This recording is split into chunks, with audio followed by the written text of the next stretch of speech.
2,000명이 죽임을 당했습니다. 그 이유가 너무 기가 막힙니다. 발음을 하나 잘못했다라는 이유입니다. 쉽볼렛이라고 발음해야 되는데 쉽볼렛이 발음이 되어지지 않고 십볼렛이라고 발음이 되어져서 죽임을 당했습니다. 쉽볼렛이라는 단어는 시볼렛이라는 작은 시냇물이라는 히브리어입니다. 특별한 어떤 많은 의미가 갖고 있는 단어가 아닙니다. 그럼에도 불구하고 그 단어를 발음하지 못해서 42,000명이 죽임을 당했습니다. 말 한마디 때문입니다. 이유인즉 이렇습니다. 이스라엘의 10번째 사사인 입다가 이스라엘을 괴롭히는 암몬 족속을 전쟁에서 이기고 돌아옵니다. 그런데 그 영광 가운데 돌아오는 그 입다와 그 사람들에게 에브라임 지파가 다가가서 수고했다고 칭찬을 하는 것이 아니라 오히려 시비를 겁니다. 왜 우리에게 이야기하지 않고 나아가서 너희 마음대로 전쟁하고 돌아왔느냐? 자, 어떻게 보면 기가 막힌 말이 안 되는 상황입니다. 어찌되었건 그 일로 인해서 같은 민족 안에서 전쟁이 이루어집니다. 하나님이 물론 하나님이 함께 하신 입다와 길르앗 사람들이 그 전쟁에서 이기게 되어집니다. 전쟁에 패한 에브라임 지파가 막 도망을 하는 가운데 그들을 잡아서 전쟁에서 이기고자 하는 길르앗 사람들이 그들의 외모가 같은 이스라엘 사람들에서 구분이 서로 가지 않으니까 그들이 할 수 없는 발음을 요구하는 겁니다. 그들이 아마 지역의 사람들이 SH 발음이 안 됐던 것 같습니다. SH 발음을 S 발음으로 하니까 그들을 구별할 수 있었고 그들을 그 자리에서 잡아서 죽일 수 있게 된 겁니다. 겉모습이 구분이 가지 않아 발음으로 구분해서 그들을 죽이기까지 같은 민족 안에서 어찌 보면 너무 참혹하고 어찌 보면 있을 수 없는 일이 이루어지게 된 겁니다. 왜 성경은 이렇게 있을 수 없는 일, 어찌 보면 기가 막힌 일을 이곳에 기록해 놓고 우리로 하여금 읽게 하고 듣게 하고 알게 하셨을까요? 왜 에브라임 지파는 이렇게 42,000명의 장정이 죽어나갈 정도로 이렇게 꼭 죽어가야만 했을까요?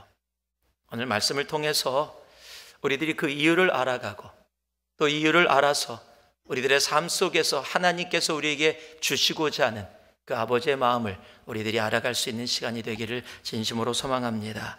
우리 1절 말씀을 다시 한번 우리 한 목소리로 우리 함께 봉독하겠습니다. 우리 큰 목소리로 봉독합니다. 에브라임 사람들이 모여 북쪽으로 가서 입다에게 이르되 내가 암몬 자손과 싸우러 건너갈 때에 어찌하여 우리를 불러 너와 함께 가게 하지 아니하였느냐? 우리가 반드시 너와 내 집을 불사르리라 하니. 여러분, 에브라임 사람들이 이렇게 죽어갈 수밖에 없었던 첫 번째 성경이 말씀하는 이유는 그들이 희생 없는 영광만을 추구했었기 때문입니다. 여러분, 열심히 섬겼는데 내 시간과 물질을 들여서 열심히 섬겼는데 칭찬은커녕 욕을 먹게 된다면 여러분은 어떠시겠습니까? 아마 기분 좋을 사람은 한 명도 없을 겁니다. 지금 입다와 길르앗 사람들이 그런 상황입니다. 10번째 사사인 입다가 잘못된 서원이었지만 딸의 생명을 드리는 그런 희생을 통해서 암몬과 전쟁에서 이겼습니다. 단순하게 누리는 승리의 영광이 아니라 자신과 길르앗 백성들의 수많은 생명을 잃고 자신의 딸까지 희생한 가운데 얻은 승리의 영광이었습니다. 여러분, 이런 상황이라면 칭찬을 받는 것이 너무도 당연한 일입니다. 그럼에도 불구하고 칭찬은커녕 오히려 시비를 붙인 사람들이 에브라임 사람들이라는 겁니다. 입다와 길르앗 사람들이 가지고 있는 영광을 너희들만 왜 가지고 있느냐? 왜 우리들에게 말하지 않았느냐? 말도 안 되는 시비로 그 영광을 자신들도 함께 가지려고 했다라는 사실입니다. 함께 못해서 미안하다. 보통 이렇게 나와야 그것이 올바른 반응일 겁니다. 여러분들 집에서 간혹 가다가 남편 되시는 분들 아내를 위해서 설거지를 해줍니다. 설거지를 다 해주고 자랑스럽게 아내가 물어봐. 여보 설거지 했어? 그럼 내가 했어. 하려면 좀 제대로 하지. 다시 해야 되잖아. 다시. 이게 뭐야? 아니 설거지를 했으면 그릇은 제대로 넣어놔야지. 제 곳에 이렇게 엉망진창 엉망으로 넣어놓으면 어떡해? 이런 소리 들으면 하고 싶지 않습니다. 이제 내가 다시는 하나 봐라 이런 생각이 아마 들을 수 있을 겁니다. 아마 이따도 그랬을지 몰라요. 열심히 정말 생명 걸고 전쟁에 나가서 승리하고 왔는데 너희들 뭐냐 그러고 시비를 붙이면은요 그런 마음이 들지 모릅니다. 그래서 간혹 가다가 교회 일이나 어떤 봉사나 섬김을 하다가 그런 상황을 당하면은 하고 싶지 않아집니다. 안 하면 되지 뭐. 관둬라. 내가 뭐 나온다고 이거를 하나? 이렇게 생각이 들 때가 있습니다. 맞습니다. 아무것도 안 하면 욕 안 먹습니다. 실수 안 합니다. 속상할 필요도 없습니다. 그러나 분명히 우리가 알아야 할 것이 있습니다. 내가 섬기고 희생하지 않으면 하나님이 우리를 위해서 예비하신 영광도 우리의 삶 속에 오지 않는다는 사실을 우리는 알아야 합니다. 여러분 요한복음 12장에 보면은 우리가 잘 아는 마리아의 이야기가 나옵니다. 마리아가 자신이 가지고 있었던 향유 옥합을 가지고 주님 앞에 나옵니다. 그리고 주님 그 앞에서 그것을 깨서 그의 머리에 붓습니다. 여러분 당시에 처녀가 자신이 가고 있었던 향유를 가지고 그것을 드린다는 것은 그것이 시집 가는 미천인데 결국 자신은 시집 안 가도 좋다라는 고백이에요. 여러분 그런 고백은 뭡니까? 당시에는요 여자가 시집을 못 가면 결혼을 못하면 살아갈 길이 없는 겁니다. 쉽게 이야기하면 자신의 삶과 생명을 드린 것과 같은 헌신이에요.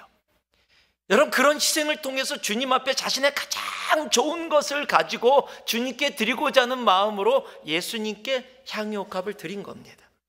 여러분 그러면은요 너의 마음이 정말 귀하다 사람들이 칭찬하고 어떻게 그걸 드릴 수 있어? 나는 못 드리는데 너 정말 귀하다라고 이야기해 줘야 되는데 여러분 요한복음 보면은 이렇게 기록되어 있습니다. 12장에 제자 중 하나로서 예수를 잡아줄 가롯 유다가 말하되 이 향유를 어찌하여 300데나리온에 팔아 가난한 자들에게 주지 아니하였느냐 하니. 여러분 복음서에서 뭐라고 이야기하냐면 꾸짖었다라고 얘기하고 있어요.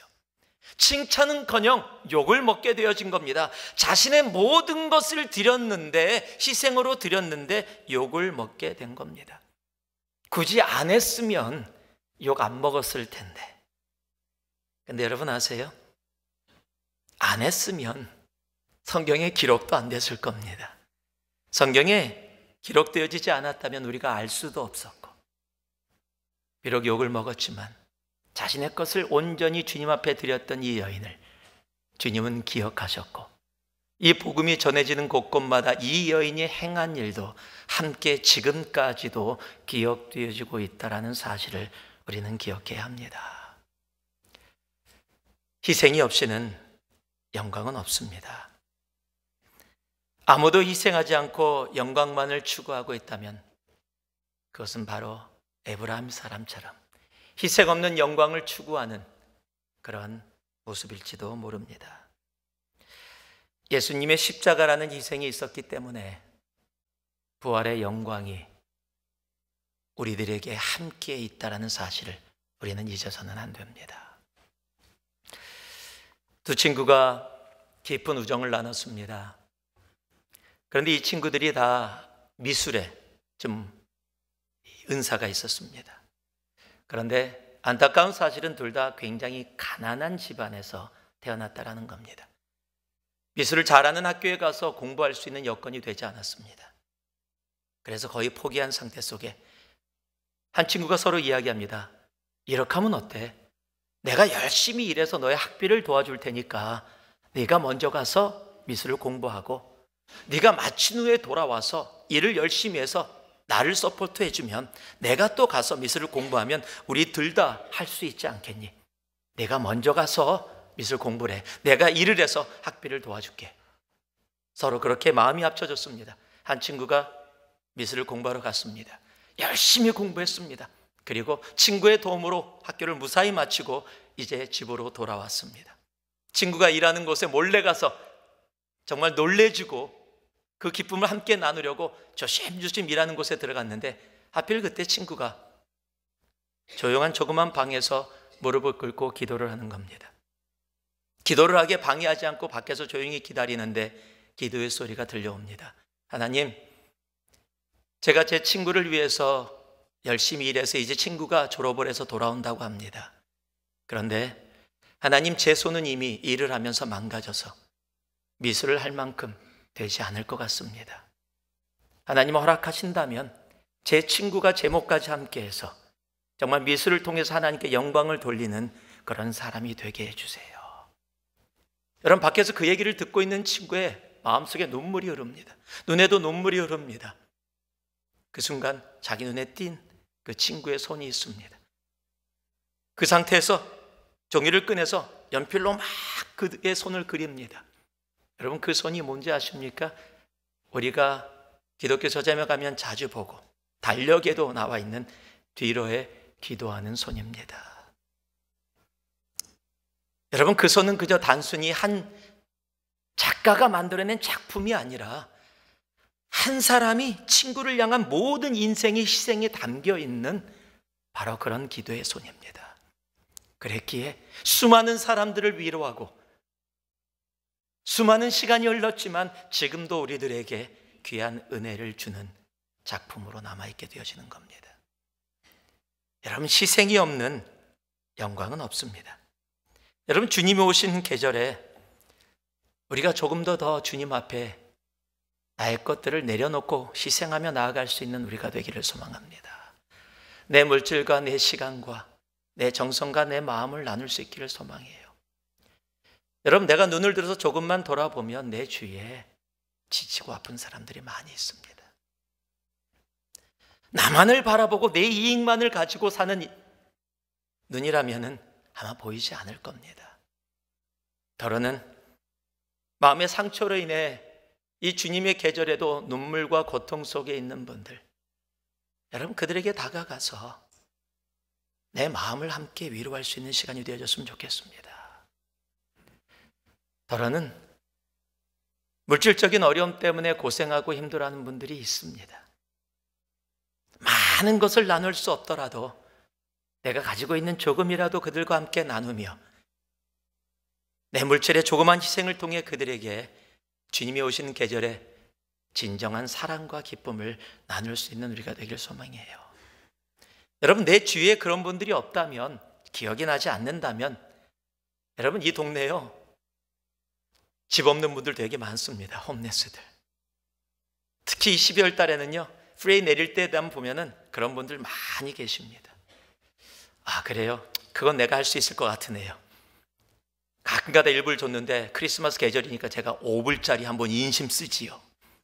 여러분, 그런 거 말고요.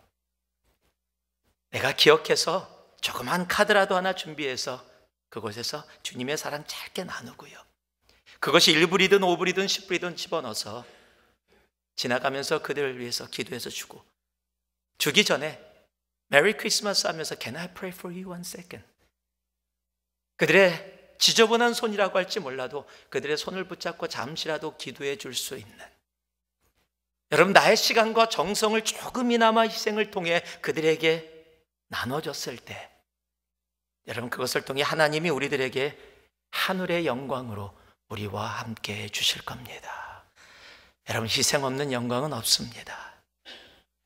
나의 조그만 시간과 물질과 내 정성의 희생을 통해 우리가 주님 앞에 나아갈 때에 하나님은 하늘의 영광으로 우리의 삶 가운데 분명 임하여 주실 겁니다. 그 주님께서 허락하시는 하늘의 영광이 이곳에 있는 여러분의 삶에 가득 차기를 주님의 이름으로 축복합니다. 4절 말씀을 보니까요, 입다가 길앗 사람을 다 모으고 에브라임과 싸웠으며 길앗 사람들이 에브라임을 쳐서 무찔렀으니 이는 에브라임의 말이 너희 길앗 사람은 본래 에브라임에서 도망한 자로서 에브라임과 므낫세 중에 있다 하였습니다. 에브라임 사람들이 이렇게 기가 막힌 죽임을 당하게 된 또 하나의 이유가 있는데 그것이 바로 교만입니다. 여러분, 교만은 멸망의 지름길이라는 사실은 성경이 우리들에게 누누이 이야기해 줍니다. 자신이 교만하다고 생각하시는 분 계십니까? 저가 그렇군요. 저 뒤에 한 분 더 계시고, 아마 대부분 나름대로 이렇게 생각할 거예요. 내가 겸손하진 않아도 그래도 그렇게 교만하지는 않아. 내가 조금 교만한 부분이 있을지 몰라도 저 사람만큼은 아니야 라고 우리들이 보통 생각을 할 겁니다. 그런데 아세요?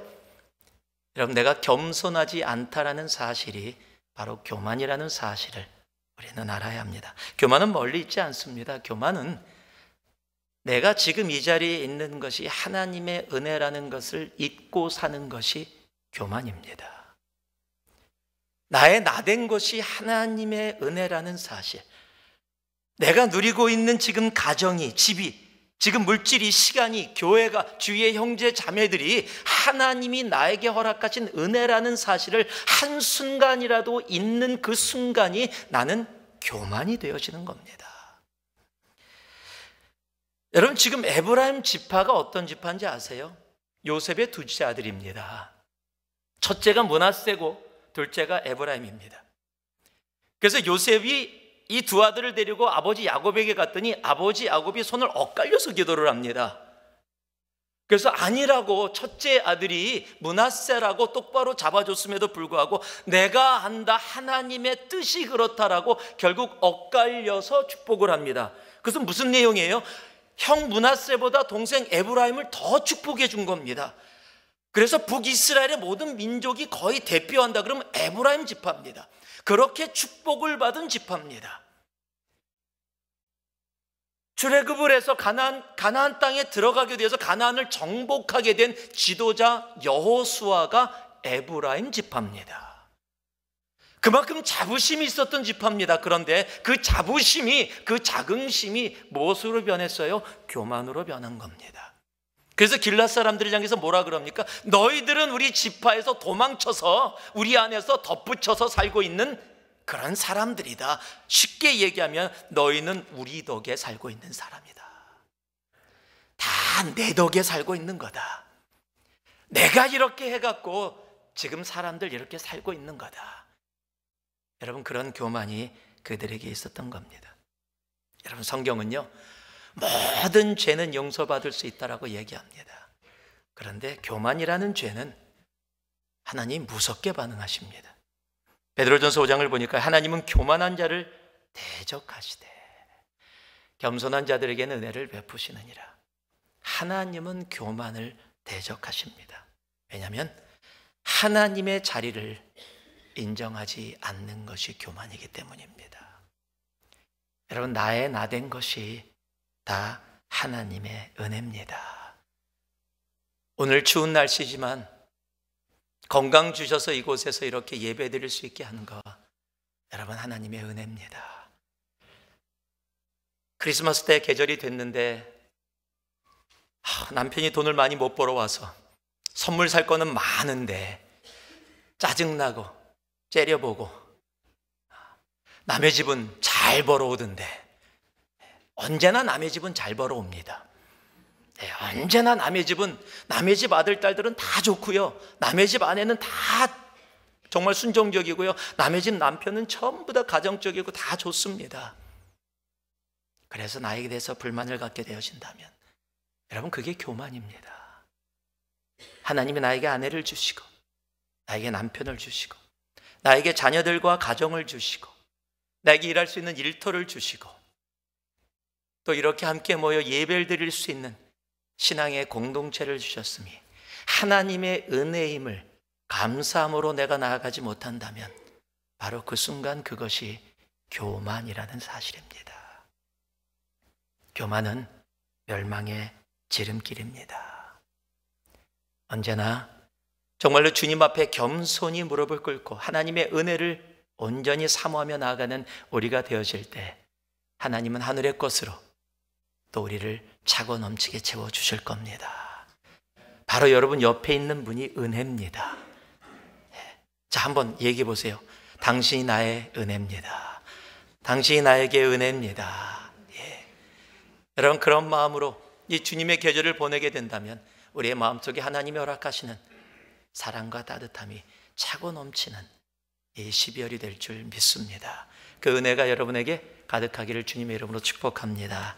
마지막으로요, 우리 5절과 6절 말씀 같이 다시 한번 봉독하겠습니다. 5절과 6절 우리 한 목소리로 봉독합니다. 시작.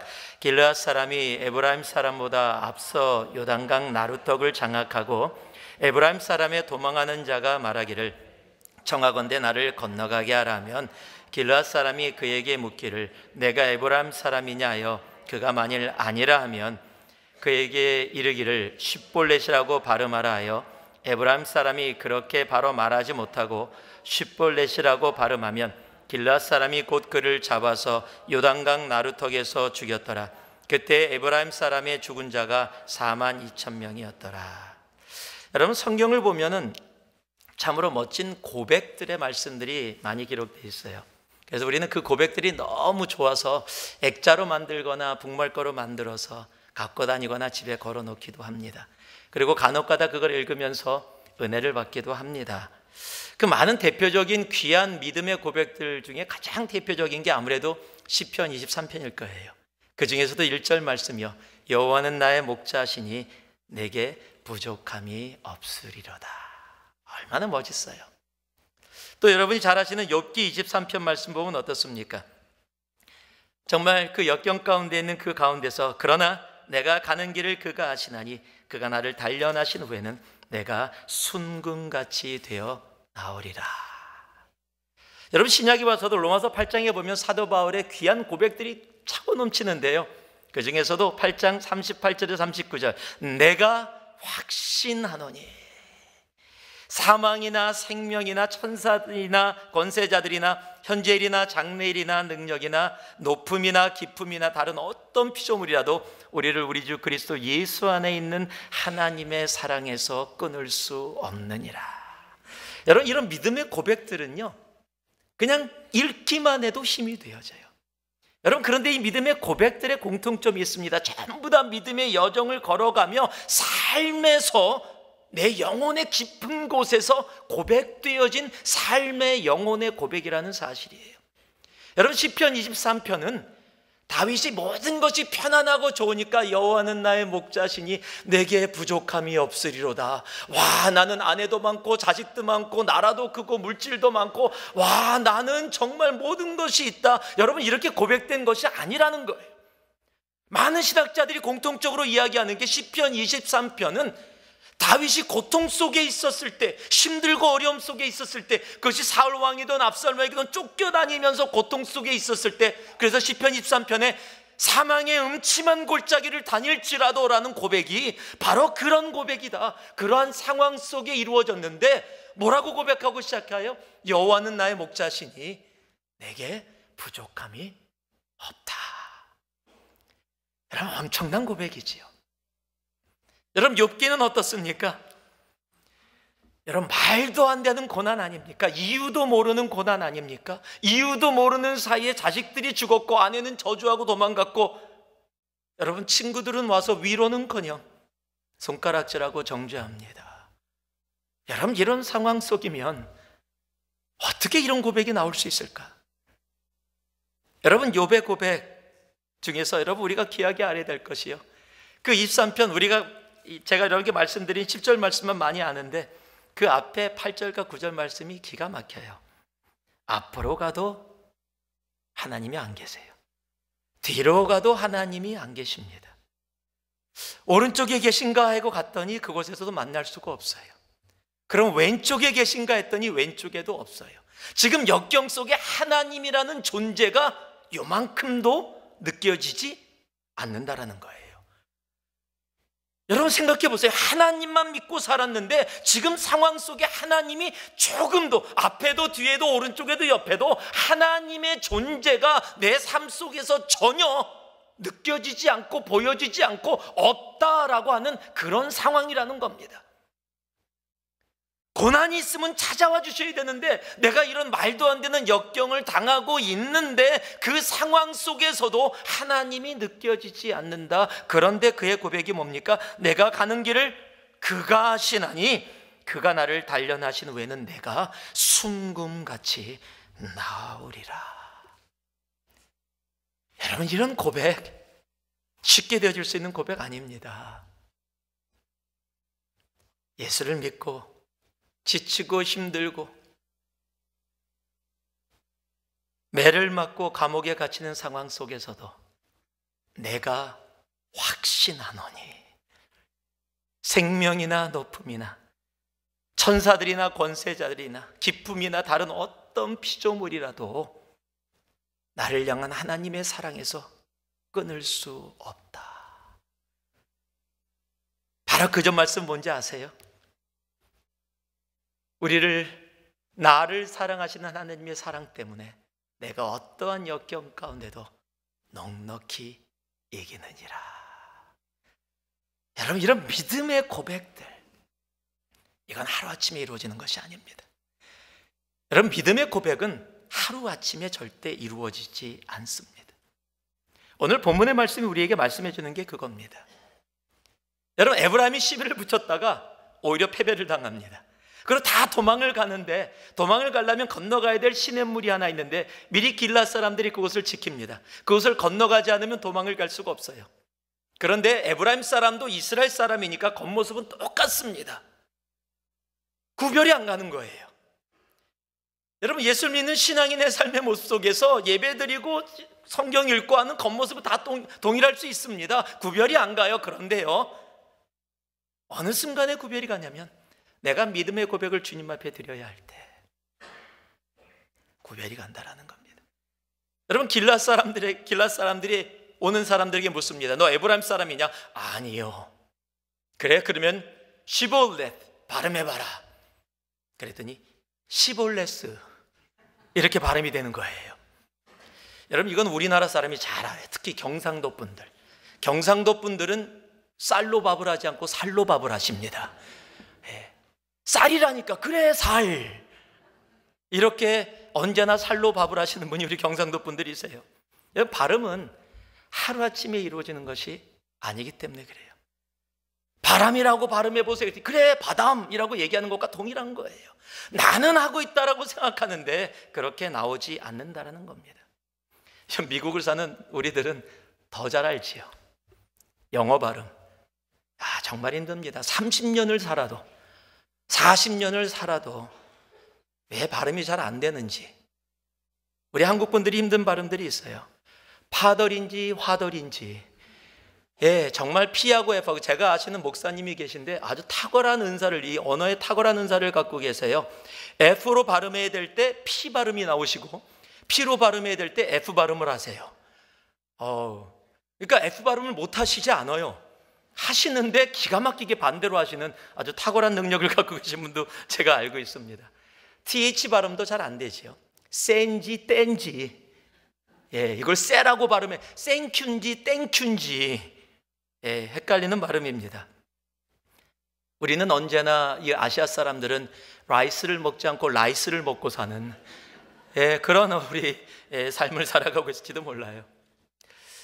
또 하나 있죠. 우리 V하고 V라고 얘기하면 안 되죠. 또 V하고 이 B하고의 차이가, 저도 V하고 B 때문에 미국 이민 와서 참 고생했던 적이 있어요. 길을 잃었던 거죠. 여러분께 한번 말씀드렸을 거예요. LA에 살을 때 길을 잃어버렸어요.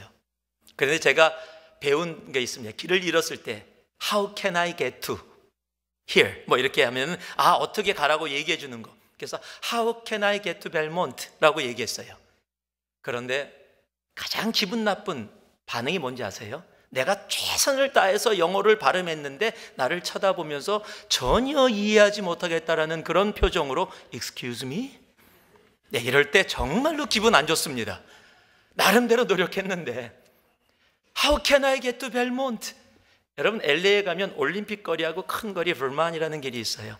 거기에 우리 한국 사람들이 힘들어하는 발음이 두 개가 들어가 있어요. V하고 R입니다.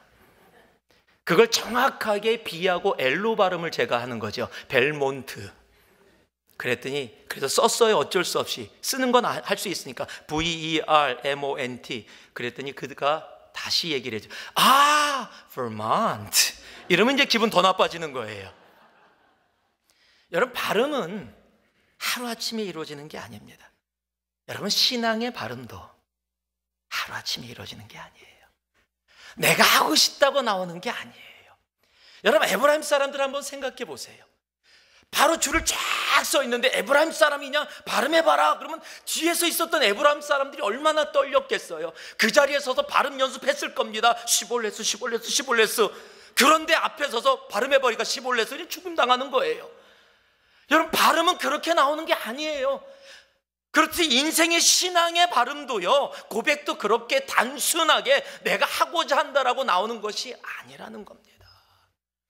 그것은 내 삶에서 쌓여지고 자연스럽게 경험되어져서 하나님과 경험된 삶 속에 나왔을 때, 그런 상황을 만났을 때 자연스럽게 나오는 것이 신앙의 발음이고 고백입니다. 내가 돈 앞에서 섰을 때, 내가 역경 앞에 있을 때, 나를 힘들게 하는 문제와 사람들 앞에 있을 때, 여러분, 내가 교회 다녔다고, 내가 크리스찬 모양이 똑같다고 해서 나와지는 것이 아니라는 겁니다. 믿음의 고백은, 믿음의 발음은 내가 삶으로 지금 살아가는 삶의 결과일 때 나올 수 있는 겁니다. 그 발음을 못해서 에브라임 사람들은 죽음을 당합니다. 여러분, 우리의 삶 속에서 어떠한 상황이든 우리가 고백되어질 온전한 믿음의 고백, 바로 예수 그리스도가 있기를 주님의 이름으로 축복합니다. 여러분, 다른 발음은 없습니다. 여러분, 돈이라는 문제 앞에서 예수 그리스도를 고백할 수 있다면 우리는 생명의 길로 나아가게 될 겁니다. 내가 역경 앞에서 예수 그리스도를 고백할 수 있다면, 내가 도저히 이해되어지지 않는 문제 가운데서도 내 입술에 다른 발음이 아니라 바로 예수 그리스도가 고백되어질 수 있다면, 여러분, 하나님은 우리들을 통해서 하나님의 놀라운 일들을 분명히 이루어 주실 겁니다. 우리의 삶에 바로 그 고백의 길을 주님의 이름으로 축복합니다. 어떠한 상황 가운데도, 그래서 지금서부터 주님 앞에 그러한 모습으로 살아가고 나아가는 우리 모두가 되기를 주님의 이름으로 축복합니다. 기도하겠습니다.